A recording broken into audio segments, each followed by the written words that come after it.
In this video, we're going to talk about the 7 steps to the perfect baseball swing. I call this the anatomy of the swing, okay? Now, if you're interested in learning what these 7 steps are, go ahead and give me the thumbs up. If you feel good with your swing already and you don't need to learn anything new about the swing, go ahead and give me the thumbs down. No matter what you just did, go ahead and hit that subscribe button with the bell notification right next to it.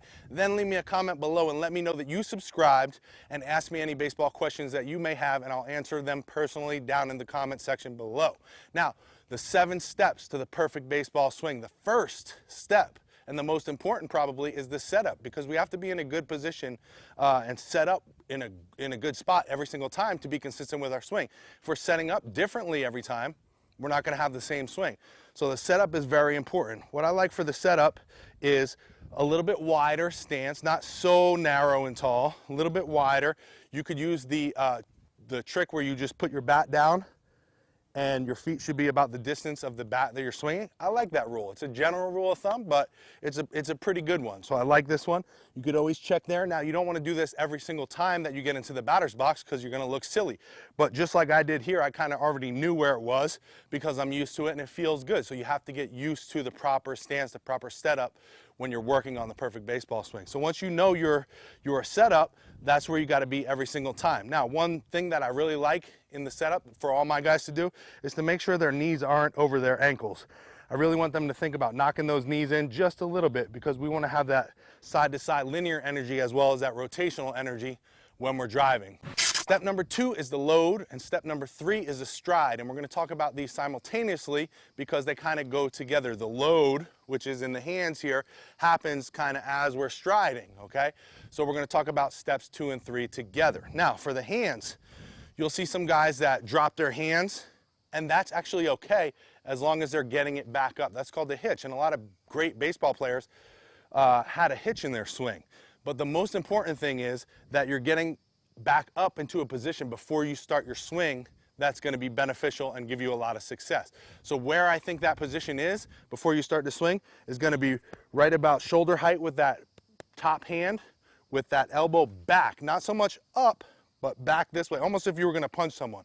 Okay, so that's a loaded up position. It's called scap load, okay? So we want to take the bat, wherever we go before, wherever you start, you see guys starting here, you see guys starting here, you see guys start wiggling like this, whatever it is. But when we load up, we want to get that bat to come back and by that shoulder right back here, okay? So that's the load in the hands.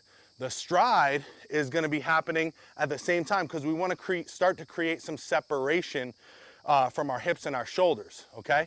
And we do that by loading and striding. So this is going this way, this is going this way, and we're creating that elastic energy in the middle of our body that's going to help pull our swing through the zone, okay? So now for the stride, you see a lot of guys that'll have leg kicks. You see guys that are down real low.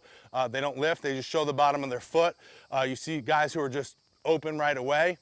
Whatever you do, whatever you feel comfortable with, you want to use this as a timing mechanism. So it's got to feel comfortable to you, okay?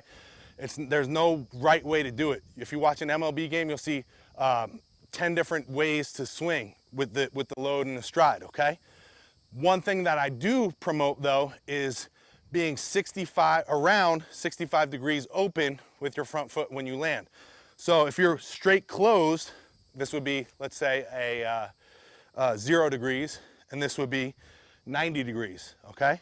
So I like to be, this would be about 45, so I'd say 45 to 60. This lets your hips start to open and clear without staying too tight on that front leg and hurting that knee. It's also a good position to still leverage up on that front leg and stop the energy from continuing to go, but it also is open enough to let your hips clear and not pull yourself too far up, open and out when you swing.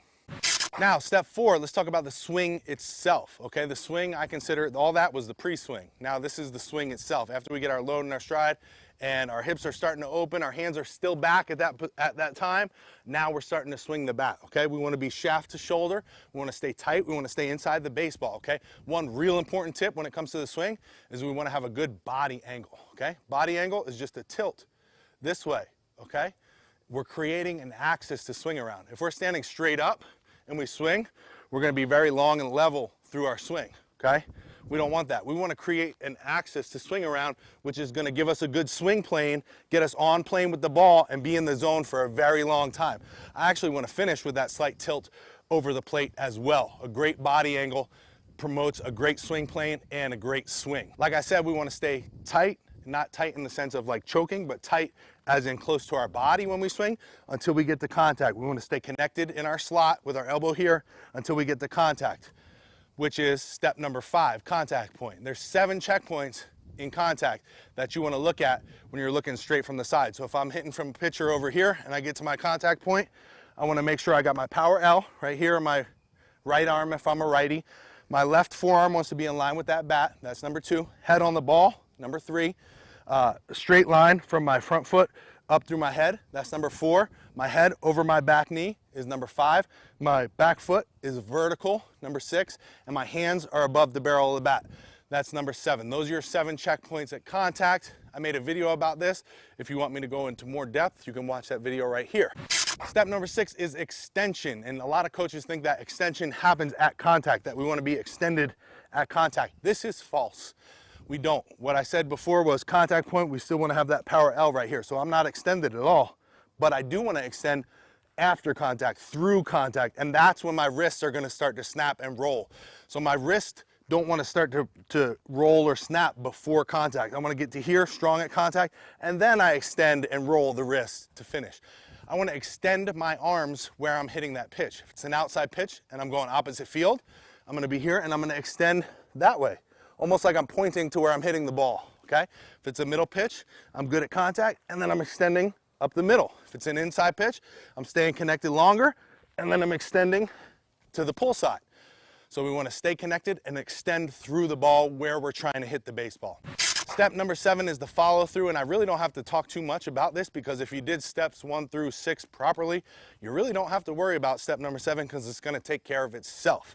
But one thing I do want to note on the follow through, because this is a highly debated subject, is whether we want to swing with 1 hand or 2 hands, okay? And this is debated, and I, in fact, am a 2-hand advocate, but not for the guys who have so much rotational energy that they're pulling themselves out. And this happens a lot for very good athletes or guys who may be a little bit weaker in the core section as well. They create so much energy this way that when they keep 2 hands on the bat, it starts to pull them off of their swing plane and they get pulled out this way. And they start to finish that swing leaning back or leaning out this way, okay?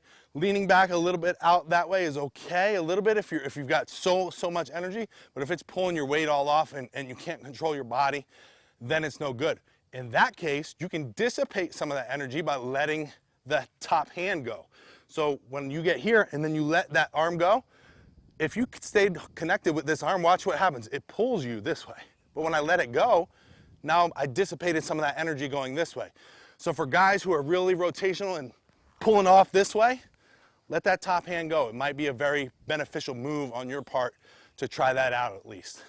So there you go. That's the anatomy of the baseball swing, the 7 steps to the perfect baseball swing. You got the setup, the load, the stride, the swing, the contact point.